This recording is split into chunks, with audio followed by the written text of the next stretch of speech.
నమస్కారం, NS news కి స్వాగతం. నా పేరు ఉషా. ముందుగా ముఖ్యాంశాలు.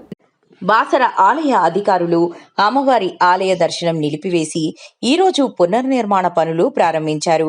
ముఖ్యమంత్రి రేవంత్ రెడ్డి 354 కోట్ల నిధులు ఆలయ అభివృద్ధికి కేటాయించడం, గర్భగుడి నిర్మాణానికి, మండప నిర్మాణానికి హైదరాబాద్కు చెందిన దాత పద్మప్రియ సునంద దంపతులు 31 కోట్ల విరాళం ఇవ్వడంతో ఆలయ పునర్నిర్మాణానికి అడుగులు పడ్డాయి.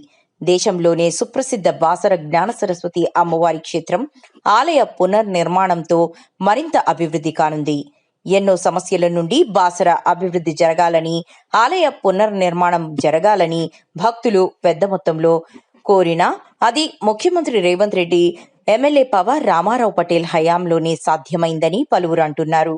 400 కోట్లతో ఆలయ అభివృద్ధి జరగడం అంటే బాసర ఇక మరింత అభివృద్ధి చెంది ఆధ్యాత్మిక క్షేత్రంగా వెలగనుందని చెప్పవచ్చు.